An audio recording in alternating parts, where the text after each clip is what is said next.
बिस्मिल्लाहिर्रहमानिर्रहीम, अस्सलाम वालेकुम। मैं फैज़ान रिजवी और आप मेरे यूट्यूब चैनल और फेसबुक पे देख रहे हैं। 6 जुलाई 2023 है, दिन है जी थर्सडे, जुमेरात का। 498 रोज़ आज मुकम्मल हो गए रूस और यूक्रेन के दरमियान जारी जंग को। वैसे भी मुकम्मल नहीं हुए। इस वक्त जब मैं वीडियो रिकॉर्ड कर रहा हूँ तो शाम के तकरीबन 6 बज रहे हैं और अमूमन मैं इस वक्त वीडियो रिकॉर्ड नहीं करता। मैं रात को 9 बजे या फिर 10 बजे भी मैं वीडियो रिकॉर्ड करता हूँ। उसकी वजह क्या है? उसकी वजह यह है कि इंटरनेशनल मीडिया के ऊपर ख़बरें, स्पेशली रूस और यूक्रेन की जंग के हवाले से जो ख़बरें हैं वो रात को 9 बजे 10 बजे तक आती रहती हैं। और मेरी कोशिश होती है कि तमाम की तमाम ख़बरें जिस दिन से मुतल्लिक हम बात कर रहे हैं, जैसे आज 498 रोज़ मुकम्मल हुए, तो मेरी कोशिश होती है कि तमाम की तमाम ख़बरें जो हैं वो कंबाइन करके एक ही वीडियो में आपके सामने रखी जाएँ। लेकिन आपको मालूम है कि एडिटिंग फिर प्रोसेसिंग में वक्त लगता है और रात के 12 बज जाते हैं। आप में से बहुत सारे व्यूवर्स ये बात कर रहे थे कमेंट्स बॉक्स के अंदर के जल्दी वीडियो अपलोड किया करें, तो मैंने सोचा कि जो बाकी रह जाने वाली ख़बरें हैं वो नेक्स्ट वीडियो के अंदर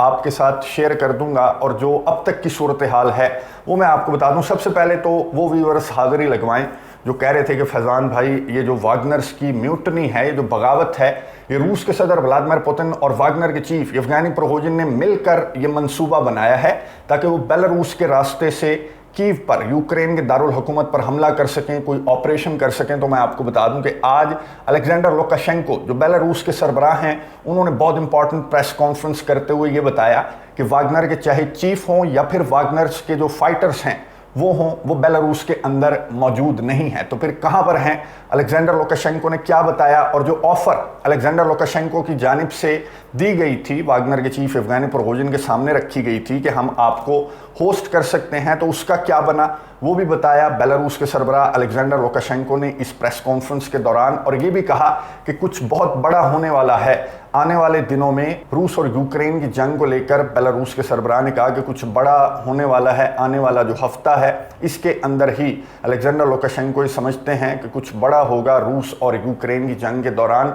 यूक्रेन के अंदर क्या बड़ा होगा वो भी आपको बताऊंगा, लेकिन उससे कबल मैं आपको बता दूं कि बड़ा हमला हुआ है लवीव की साइड, जो वेस्टर्न यूक्रेनियन साइड है। यहाँ पर रशिया का अब तक का सबसे बड़ा हमला, ये यूक्रेन के ऑफिशियल्स, यूक्रेन के सदर ने कहा कि ये अब तक का सबसे बड़ा हमला था जो रशिया की जानिब से किया गया लवीव के अंदर। लवीव का जो शहर है वेस्टर्न साइड पर, आपको मालूम है कि सप्लाई लाइन है, जो भी असलहा, गोला बारूद नेटो ममालिक, यूरोपियन कंट्रीज़ की जानिब से आता है वो वाया लवीव आता है। तो पहले भी लवीव को टारगेट किया जाता रहा है रशिया की जानिब से, लेकिन ये जो रेजिडेंशियल बिल्डिंग थी इसको क्यों टारगेट किया रशिया ने?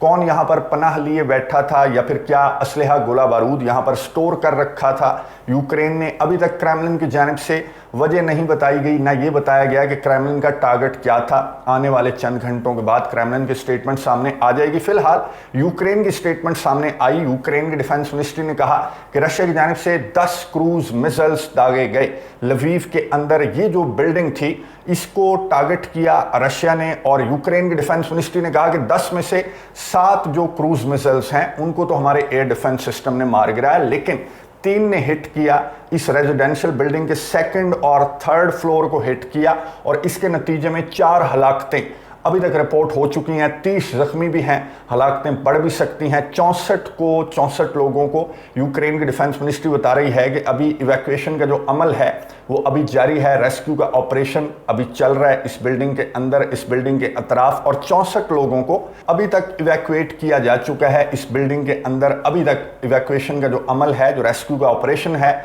वो जारी है और हलाकतें बढ़ भी सकती हैं। और जो 30 जख्मी हैं उनमें से कुछ का बताया जा रहा है कि उनकी हालत जो है वो तशवीशनाक है, सीरियस है। ना सिर्फ लवीव बल्कि ईस्टर्न यूक्रेन की साइड पर जो सुमे रीजन है वहां पर रशिया के कितने हमले रिपोर्ट हुए गुज़िश्ता 24 घंटों के दौरान?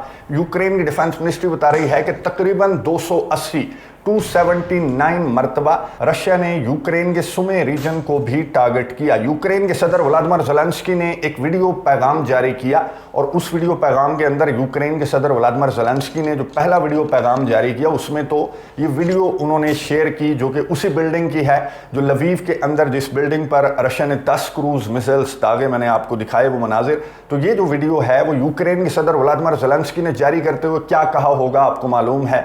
यूक्रेन के सदर ने कहा कि ये टेररिज्म रशिया का, ये ब्रुटैलिटी रशिया की, जो अब तक का सबसे बड़ा हमला रशिया ने किया लवीव के अंदर, वेस्टर्न यूक्रेनियन रीजन के अंदर, ये अब तक का सबसे बड़ा हमला था, यूक्रेन के सदर ने कहा। और रशिया ने रेजिडेंशियल बिल्डिंग को टारगेट किया जहां पर मासूम शहरी रह रहे थे। दूसरे और तीसरे फ्लोर का उन्होंने बताया कि वहां पर 4 हलाकतें हुई और 30 से ज्यादा यूक्रेन के सदर ने कहा कि जख्मी हैं। यूक्रेन के सदर ने अपने एयर डिफेंस सिस्टम को शाबाश देते हुए कहा कि 10 में से आपने 7 मिसाइल्स को तो मार गिराया। यूक्रेन के सदर ने उन्हें शाबाश देते हुए कहा कि एयर डिफेंस सिस्टम की कमी है, यूक्रेन के पास enough air defence system, enough air shield नहीं है कि पूरे के पूरे यूक्रेन को, अब हमारा फोकस, उन्होंने कहा कि ईस्टर्न यूक्रेन है या फिर यूक्रेन का दारुल हुकूमत कीव जो है। यूक्रेन के सदर ने कहा कि हमारा फोकस है और जो बड़े बड़े एयर डिफेंस सिस्टम है पेट्रियट जैसे, वो वहां पर डिप्लॉय कर रखे हैं, तो इनफ एयर शील्ड यूक्रेन के पास नहीं है। इनके कहने का क्या मतलब था, आप समझ गए। ये कह रहे थे कि हलमिन मजीद हमें और एयर शील्ड्स दो, हमें पेट्रियट मिसाइल डिफेंस सिस्टम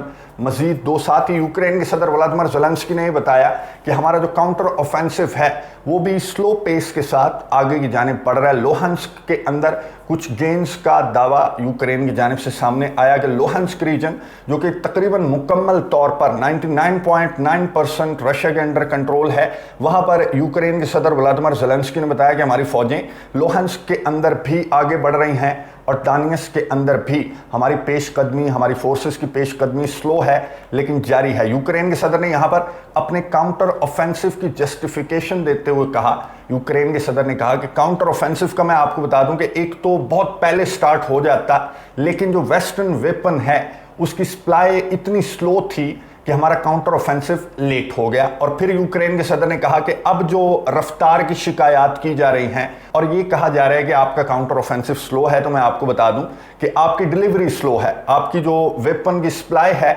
वो स्लो है, इसलिए हमारा काउंटर ऑफेंसिव बहुत ज़्यादा स्लो है। अगर आप वक्त पर असलहा गोला बारूद हमें दे देते तो हमारा काउंटर ऑफेंसिव भी पहले स्टार्ट हो जाना था, और ये जो काउंटर ऑफेंसिव स्टार्ट हो गया तो ये इतना स्लो भी नहीं होना था जिसकी शिकायत आप कर रहे हैं। तो यूक्रेन के सदर व्लादिमीर ज़ेलेंस्की का अब वो कह रहे हैं कि मेरा जो कटोरा है वो अभी मुकम्मल तौर पर भरा नहीं है, और इसे भरने के लिए यूक्रेन के सदर व्लादिमीर ज़ेलेंस्की के मनाजिर आपको नजर आ रहे हैं। ये कहां पर पहुंचे हैं, यूक्रेन के सदर पहुंचे हैं बल्गेरिया, बल्गारिया भी जिसे कहते हैं। बल्गारिया में आपको बता दूं, यूक्रेन के सदर व्लादिमीर ज़ेलेंस्की बल्गारिया रोमेनिया के साथ है, ब्लैक सी के बिल्कुल करीब है, तुर्की के साथ है, इवन के ये ऑटोमन एम्पायर के अंडर भी रहा था। बल्गारिया नेटो का मेंबर कंट्री है। यहां पर यूक्रेन के सदर व्लादिमीर ज़ेलेंस्की पहुंचे तो क्रेमलिन के तर्जमान दिमित्री पेस्कोव की स्टेटमेंट सामने आई कि ये जो दौरा है यूक्रेन के सदर व्लादिमीर ज़ेलेंस्की का, जो बल्गारिया का दौरा है, ये बता रहा है कि इस बंदे का मूड है इस जंग को फैलाने का। अब क्रेमलिन के तर्जमान दिमित्री पेस्कोव ने बल्गारिया के विजिट पर इतना सख्त रद्द-ए-अमल क्यों जाहिर किया, उसकी वजह मैं आपको बता दूं। उसकी वजह हिस्ट्री में यह है कि बल्गारिया ऑटोमन एम्पायर के अंडर रहा, कई 100 सालों तक बल्गारिया जो है वो ऑटोमन एम्पायर के अंडर था। और इसे ऑटोमन एम्पायर से आज़ादी किसने दिलवाई, बल्गारिया को ऑटोमन एम्पायर से आज़ादी दिलवाने वाला और कोई नहीं बल्कि रशियन एम्पायर थी। मैं डिटेल के साथ एक वीडियो बना चुका हूँ। सर्बिया कोसोवो का जो तनाज़ा है उसके अंदर बाल्कन्स, ये बाल्कन कंट्री है बल्गारिया, तो उसके अंदर बाल्कन्स की हिस्ट्री मैंने आपको बताई है कि किस तरह से ऑटोमन्स के अंडर थे। ये जो बाल्कन्स हैं इनमें से बहुत सारे ममालिक ऑटोमन्स के अंडर थे। फिर रशिया और ऑटोमन्स के दरमियान माहदे भी हुए, जंगें भी हुई, तो वो एंड स्क्रीन पर मैं दे दूंगा वीडियो, अगर आपने वो वीडियो नहीं देखी तो ज़रूर देखिए। खैर, यूक्रेन के सदर व्लादिमीर ज़ेलेंस्की यहाँ पर पहुंचे।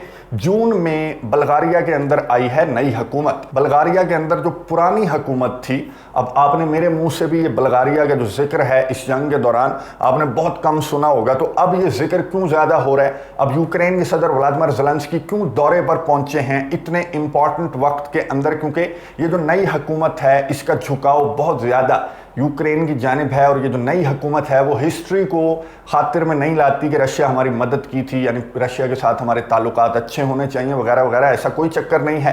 ये जो नई हुकूमत है इसने यूक्रेन के सदर व्लादिमीर ज़ेलेंस्की को कुछ ग्रीन सिग्नल्स दिए हैं जिनको डिस्कस करने के लिए यूक्रेन के सदर यहाँ पर पहुंचे हैं। यहाँ पर डिस्कस क्या किया जाएगा, यहाँ पर नेटो की मेंबरशिप, सिक्योरिटी गारंटीज और इसके अलावा असलहा गोला बारूद भी ऑफर किया जा सकता है बल्गारिया की जानिब से, जिस पर ऑब्वियसली ऑब्वियसली रशिया का बहुत सख्त रद्द-ए-अमल सामने आने वाला है। अभी चंद घंटों के बाद यूक्रेन के सदर की ये मुलाकात बल्गारिया के जो सरबराहान हैं उनसे मुलाकात हो जाएगी। और क्या इंपॉर्टेंट अनाउंसमेंट सामने आती हैं बल्गारिया की जानिब से, क्या अनाउंस किया जाता है यूक्रेन के सदर व्लादिमीर ज़ेलेंस्की के कटोरे के अंदर, क्या डालेगा बल्गारिया, वो भी आपको बता दूंगा। दिमित्री मेदवेदेव जो रशिया के फॉर्मर प्रेसिडेंट हैं, उन्होंने कहा कि ये ऑपरेशन चंद महीनों की गेम था। ये ऑपरेशन जो रशिया की स्पेशल मिलिट्री ऑपरेशन है, ये चंद महीनों के अंदर खत्म हो जाता।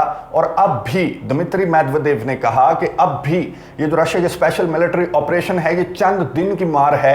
अगर वेस्टर्न कंट्रीज, ये जो बल्गारिया जिस तरह के दौरे हो रहे हैं, अमेरिका, बरतानिया, नेटो ममालिक अगर असलहे गोले बारूद की सप्लाई रोक दें तो हमारा ऑपरेशन चंद दिनों के अंदर अपने अहदाफ को अचीव करने के बाद हम अपना ऑपरेशन खत्म कर सकते हैं। लेकिन अगर इस तरह मदद इमदाद आती रही तो ना सिर्फ हमारे अहदाफ आगे बढ़ते रहेंगे बल्कि यूक्रेन का ज्यादा से ज्यादा नुकसान भी होगा। और ये जो आपका वेपन है, दिमित्री मेदवेदेव ने कहा कि इसका मैदान जंग के अंदर और तो कोई काम नहीं है, लेकिन हम बिजी बहुत ज्यादा हो गए आपके वेपन को जलाकर राख करने में, इसलिए हमें बहुत ज़्यादा वक्त लगेगा अपना स्पेशल मिलिट्री ऑपरेशन अपने अहदाफ तक पहुंचाने में। बेलारूस के सरबराह अलेक्जेंडर लुकाशेंको ने बहुत इंपॉर्टेंट प्रेस कॉन्फ्रेंस की और बेलारूस के सरबराह ने कहा कि यूक्रेन के सदर व्लादिमीर ज़ेलेंस्की इस हफ्ते के दौरान और जो नेक्स्ट वीक आ रहा है इसके दौरान बेलारूस के सरबराह ने कहा कि यूक्रेन के सदर कुछ बड़ा करने की कोशिश करेंगे, क्योंकि आपको मालूम है कि नेटो का समिट है 11 और 12 जुलाई को। तो बेलारूस के सरबराह ने कहा कि यूक्रेन के सदर व्लादिमीर ज़ेलेंस्की फेस नहीं कर सकते उन ममालिक को जो भर भर कर असलहा गोला बारूद प्रोवाइड कर रहे थे यूक्रेन को काउंटर ऑफेंसिव के लिए, और काउंटर ऑफेंसिव की हालत आपके सामने है। तो बेलारूस के सरबराह ने कहा कि कुछ बड़ा किया जा सकता है यूक्रेन की जानिब से नेटो के समिट से कबल। और बड़ा क्या किया जा सकता है वो मैं आपको गुज़िश्ता वीडियो के अंदर बता चुका हूं कि यूक्रेन का मंसूबा है ज़ेपरीज़िया के पावर प्लांट को धमाके से उड़ाने का। इसके अलावा कुछ भी बड़ा करना यूक्रेन के बस में नहीं है। यूक्रेन न क्राइमिया को कंट्रोल कर सकता है, न रशिया के बॉर्डरिंग रीजन्स को कंट्रोल करने की यूक्रेन कोशिश करेगा, बल्कि सिर्फ यूक्रेन ज़ेपरीज़िया के पावर प्लांट को टारगेट करने की कोशिश करेगा, जिसके एविडेंस भी यूक्रेन के सदर ने प्रोवाइड कर दिए हैं। अब आलमी इदारे रिक्वेस्ट कर रहे हैं यूक्रेन से भी और रशिया से भी कि उन्हें रसाई मिलनी चाहिए। और जो सबूत यूक्रेन के सदर व्लादिमीर ज़ेलेंस्की ने प्रोवाइड किए हैं कि छतों को माइन कर दिया गया है, बॉम्ब नस्ब कर दिए रशिया ने, पावर प्लांट को रशिया उड़ा देगा। और रशिया ये कह रहा है कि यूक्रेन तवात्तर के साथ कोशिश कर रहा है कि इस पावर प्लांट के ऊपर ड्रोन्स भेजे जा रहे हैं यूक्रेन की जानिब से, इस पावर प्लांट को यूक्रेन उड़ाना चाहता है। तो आलमी इदारे कह रहे हैं कि हमें रसाई दे दो, हम खुद देख लेंगे और हम खुद इस ज़ेपरीज़िया के इतने बड़े पावर प्लांट को महफूज बना सकते हैं। खैर, बेलारूस के सरबराह अलेक्जेंडर लुकाशेंको से सहाफ़ी ने सवाल किया वागनर से मुतल्लिक, बहुत इंपॉर्टेंट सवाल। इंटरनेशनल मीडिया के ऊपर बहुत सारे तज्ज़िये तबसरे चल रहे हैं कि वागनर के चीफ येवगेनी प्रिगोजिन कहाँ हैं, वागनर के फाइटर्स कहाँ हैं, कब ये कीव पर धावा बोलेंगे। तो वागनर के चीफ येवगेनी प्रिगोजिन कहाँ हैं? बेलारूस के सरबराह अलेक्जेंडर लुकाशेंको से जब सवाल किया गया तो उन्होंने कहा कि वागनर के जो फाइटर्स हैं वो बखमुत के बाद जिन बेसिस की जानिब उन्होंने जाना था वो वहीं पर हैं। और जहां तक ताल्लुक है वागनर के चीफ येवगेनी प्रिगोजिन का, तो बेलारूस के सरबराह अलेक्जेंडर लुकाशेंको ने कहा कि वो बेलारूस के अंदर नहीं है, बल्कि वो सेंट पीटर्सबर्ग के अंदर गुज़िश्ता रात तक जो हमारा राबता हुआ तो वागनर के chief Yevgeny Prigozhin Saint Petersburg के अंदर थे और वागनर के चीफ येवगेनी प्रिगोजिन मॉस्को भी जा सकते हैं, ये अलेक्जेंडर लुकाशेंको ने अपनी प्रेस कॉन्फ्रेंस के दौरान कहा। और जो ऑफर थी आपकी, सहाफ़ी ने कहा कि आपने भी ऑफर किया था वागनर के चीफ येवगेनी प्रिगोजिन को होस्ट करने का कहा था और मिलिट्री बेस की तस्वीर भी इंटरनेशनल मीडिया पर गर्दिश कर रही है, तो उसका क्या बना? तो अलेक्जेंडर लुकाशेंको ने कहा कि हमारी ऑफर अभी भी बरकरार है। वागनर के चीफ येवगेनी प्रिगोजिन यहाँ पर बेलारूस के अंदर मौजूद थे, उन्होंने बहुत ज़्यादा विजिट भी किया और उन्होंने मुलाकातें भी की, मीटिंग भी उन्होंने की, लेकिन अभी तक बेलारूस की जो ऑफ़र है उसका जवाब वागनर के चीफ येवगेनी प्रिगोजिन ने नहीं दिया कि क्या वो बेलारूस के अंदर रहना चाहते हैं या फिर यहाँ पर मिलिट्री बेस के अंदर अपने फाइटर्स के साथ येवगेनी प्रिगोजिन वापस आएंगे। अब क्रेमलिन के तर्जुमान ने कहा कि हम वागनर के चीफ येवगेनी प्रिगोजिन को मॉनिटर नहीं कर रहे कि वो कहाँ पर हैं, क्या कर रहे हैं, हमारी तरफ से वो फारिग हैं। यानी कि उनकी जो वेबसाइट्स हैं, उनके जो ऑफिसेज हैं वो क्लोज किए जा चुके हैं, उनके लोगोस तक मिटाए जा चुके हैं। तो क्रेमलिन के तर्जमान ने इग्नोर किया, यानी कि हकारत से इग्नोर किया इस सवाल को और ये कहा कि हम ये अफगानी प्रोगोजिन को मॉनिटर नहीं कर रहे। और मैं आपको ये भी बता दूं कि अफगानी प्रोगोजिन जहां जहां पर वागनर की फोर्सेस थी तैनात, जैसे बखमुत हो गया या फिर बिलगोरोद रीजन हो गया, डिफरेंट जो फ्रंट लाइन्स हैं वहां पर वागनर्स की जो फौजी हैं वो तैनात थे, उनकी जगह ले ली है चेचन्स ने अब ऑफिशियली जगह ले ली है।